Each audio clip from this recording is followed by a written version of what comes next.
ప్రత్యర్థికి లగాయించి ఒక్క పంచ్ ఇవ్వడం కంటే కూడా అటువైపు నుంచి వచ్చే 10 పంచులను తట్టుకునే ఎబిలిటీని సాధించడం ఇంపార్టెంట్ రింగ్లో అని బాక్సింగ్లో ఒక ప్రిన్సిపల్ ఉంటుంది. బాక్సింగ్లోనే కాదు, పాలిటిక్స్లో కూడా ఛాలెంజెస్ని ఎలా ఫేస్ చేస్తాము, ఎంత స్టబన్గా నిలబడతాము అనేది పొలిటికల్ సర్వైవల్ని డిసైడ్ చేస్తుంది. మరి అధికారంలోకి వచ్చి 15 నెలలు అయిన తర్వాత, హనీమూన్ పీరియడ్ అయిపోయిన తర్వాత చంద్రబాబు రాజకీయం ఎక్కడ నిలబడింది?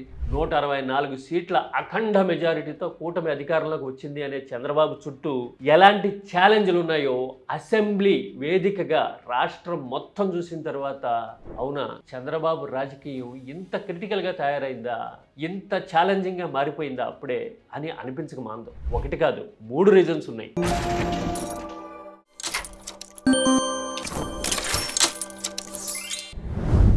పవర్లో ఉన్నప్పుడు ఆ పవర్ని ఎక్సర్సైజ్ చేయడం పెద్ద విషయం కానే కాదు. ఛాలెంజెస్ని ఎంతవరకు తట్టుకుంటున్నాము, ప్రజా సమస్యల్ని ఎంతవరకు తీరుస్తున్నాము, క్షేత్రస్థాయిలో ఎంత ఇంపాక్ట్ చూపిస్తున్నాము అనేదే పనితీరికి బెంచ్ మార్క్. పైగా మనం ఒక అనార్థడాక్స్ సోషల్ ఈక్వేషన్ని ముడిపెట్టి పొలిటిక్స్ని బ్యాలెన్స్ చేస్తూ ఫునామిలిజం అంటామే, అంటే టైట్ రోప్ మీద నడవడం, అలాంటి ఎక్సర్సైజ్ చేసి అధికారంలోకి వచ్చిన తర్వాత పరిస్థితిని అదే మూడ్లో కంటిన్యూ చేయడం అనేది సాధారణ విషయం కానే కాదు. మరి ఇలాంటి టాస్క్ని చంద్రబాబు ఎంతవరకు చేయగలుగుతున్నారు? అసెంబ్లీ వేదికగా టీడీపీ కూటమి ఎలాంటి పరిస్థితిలో ఉంది అనేది క్లియర్ కట్గా రాజకీయానికి, రాష్ట్ర ప్రజలకి అర్థమైపోయింది. కాకపోతే కాస్త లోతుగా ఆలోచిస్తే ఎస్ దిస్ ఈజ్ క్లియర్ అని మనకి అర్థమవుతుంది. అప్పుడు ఇంతకీ చంద్రబాబు ఎలాంటి సిచ్యువేషన్లో ఉన్నారో చెప్పడానికి 3 ఎగ్జాంపుల్స్, 3 ఇన్స్టెన్సెస్ చాలు. ఒకటి, ప్రభుత్వ పనితీరు. ప్రజా సమస్యల విషయంలోనూ, ఇచ్చిన హామీల విషయంలోనూ ప్రభుత్వ పర్ఫార్మెన్స్ బ్రహ్మాండంగా ఉంది, సూపర్ 6 సూపర్ హిట్ అయిపోయింది అని చంద్రబాబు చెప్తూ ఉన్నా కానీ వెరీ బేసిక్ ప్రిన్సిపల్స్ కూడా మనం ఇప్పటివరకు స్టిక్ అని కాలేదని, ప్రజల కనీస అవసరాలు తీరని పరిస్థితిలో ఉన్నారు అని సొంత పార్టీ ఎమ్మెల్యేలు, కూటమి నాయకులే చెప్పడం చూసాం. 5-6 సార్లు ఎమ్మెల్యేగా ఉన్న వరదరాజుల రెడ్డి లాంటి వాళ్ళు యూరియా విషయంలో అసెంబ్లీలో గొంతెత్తడాన్ని రాష్ట్రం మొత్తం కళ్ళప్పగించి చెవులు రిక్కించి మరీ చూసింది. రైతులందరూ కూడా రోజు అంగళ్ళ దగ్గర పోయి క్యూలు కట్టి నిలబడతా ఉండబడినప్పటికీ యూరియా దొరకని పరిస్థితి ఉంది. పెద్ద ఆయన కరెక్ట్ గా రైతుల గోడుని ప్రజెంట్ చేశాడు అని వరదరాజుల రెడ్డికి స్టేట్ అంతా అప్లాజ్ రావడాన్ని బట్టి చూస్తే ప్రభుత్వం యూరియా లాంటి కనీస ఫెసిలిటీస్ కల్పించడంలో కూడా ఎంత డిజాస్టర్స్ గా ఫెయిల్ అయింది అనేది అర్థమైపోతుంది. ఆ పార్టీ ఎమ్మెల్యేని స్వయంగా చెప్పిన తర్వాత మరో ఉదాహరణ అక్కర్లా.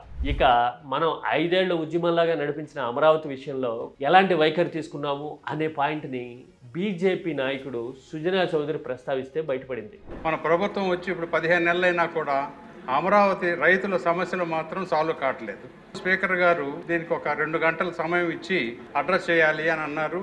ఆ 2 గంటలు రాలేదు అని సుజనా అడగటం వెరీ బేసిక్ ప్రిన్సిపల్స్కి కూటమి ఎంత దూరం జరిగింది అనే విషయాన్ని బయటపెట్టింది. అంటే హామీలు, పర్ఫార్మెన్స్, పనితీరు విషయంలో అంతంత మాత్రంగా ఉంది ట్రాక్ రికార్డ్ అని ఈ ఎగ్జాంపుల్స్ చూస్తే అర్థమైపోతుంది. ఇక పార్టీలో ఇంటర్నల్గా ఎలాంటి సిచ్యువేషన్ ఉంది టీడీపీలో అనేది రెండోది. అసెంబ్లీలో విపక్షం లేదు, సీనియర్ నాయకులు ఎంతలా రగిలిపోతున్నారు అనే విషయాన్ని కొన్ని ఇన్స్టెన్సెస్ బయటపెట్టినాయి.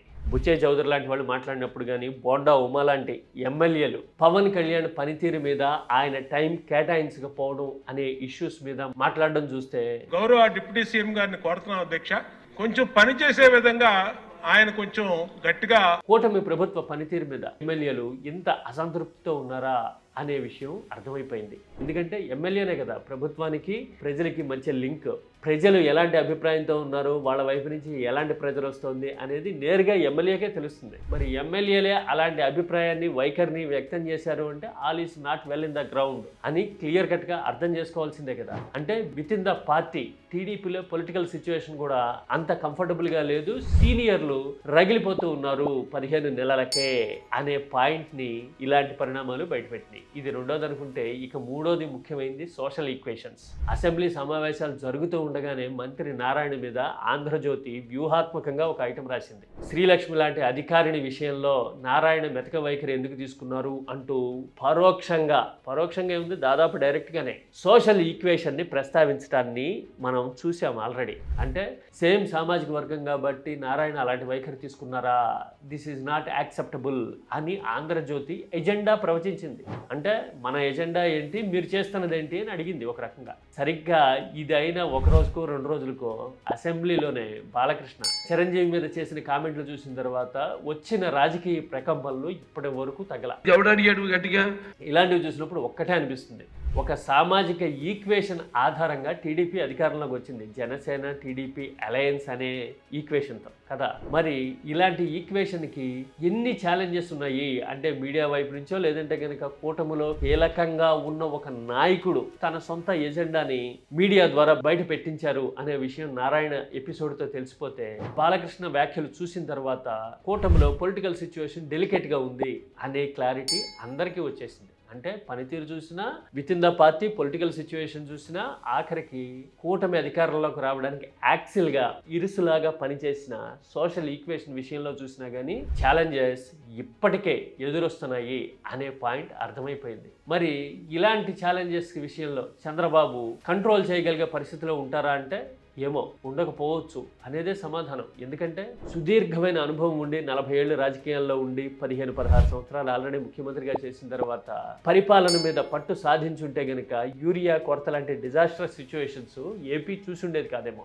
ఆ తర్వాత విత్ ఇన్ ద పార్టీ సీనియర్లని దారిలో పెట్టి సిచ్యువేషన్స్ అదుపు చేయగలుగుతారా అంటే అది కూడా సాధ్యం కాకపోవచ్చు. ఎందుకంటే మంత్రివర్గంలో ఎవరుండాలి, జూనియర్లనే ఎందుకు పెట్టాలి, తన నెక్స్ట్ జనరేషన్కి సపోర్ట్ చేస్తారు అనుకున్న బృందాన్ని తీసుకొచ్చి టాక్టికల్గా ఎందుకు ఎలివేట్ చేయాలి అనే విషయంలో ఆయనకు ఒక క్లారిటీ ఉంది అనే పాయింట్ పార్టీకి తెలుసు కదా. తెలిసిన తర్వాత ఇక సీనియర్లని ఆయన బుజ్జగించగలుగుతారు అని అనుకోలేము. ఎందుకంటే అది క్లారిటీ ఉన్నప్పుడు ఈ క్లారిటీ కూడా ఉండి తీరాల్సిందే. The equation is very much clear కదా. ఇక మూడోది, సామాజికంగా పరిస్థితిని అదుపు చేయడం అనేది ఆయన చేతిలో ఉండే మ్యాటర్ కానే కాదు. ఒకసారి అధికారంలోకి వచ్చిన తర్వాత లక్ష్యాన్ని చేరుకున్న తర్వాత సిగపట్లు కుమ్ములాట్లు ఆల్రెడీ మొదలవుతాయి. దానికి తోడు పవన్ కళ్యాణ్ 15 సంవత్సరాలు అని చేసిన ప్రకటన మీద కాపు సామాజిక వర్గంలో తీవ్రమైన అసంతృప్తి ఉన్నప్పుడు అటువైపు నుంచి కొన్ని ఛాలెంజెస్ ఉంటాయి. ఇవన్నీ కల్మినేట్ అయ్యి ముందు మరింతగా ఛాలెంజింగ్ సిచ్యువేషన్స్ ఎస్కలేట్ కాబోతున్నాయి అని అసెంబ్లీ వేదికగా బయటపడింది. అంటే దీన్ని బట్టి చూస్తే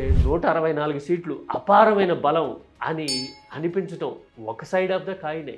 రెండో సైడు ఈ 164 సీట్ల వెనుక ఇన్ని వీక్నెస్లు, ఇన్ని ఛాలెంజెస్, ఆ తర్వాత సరిదిద్దలేనంత లోటుపాట్లు ఉన్నాయా అని మనకు అర్థమవుతుంది. అంతే కదా.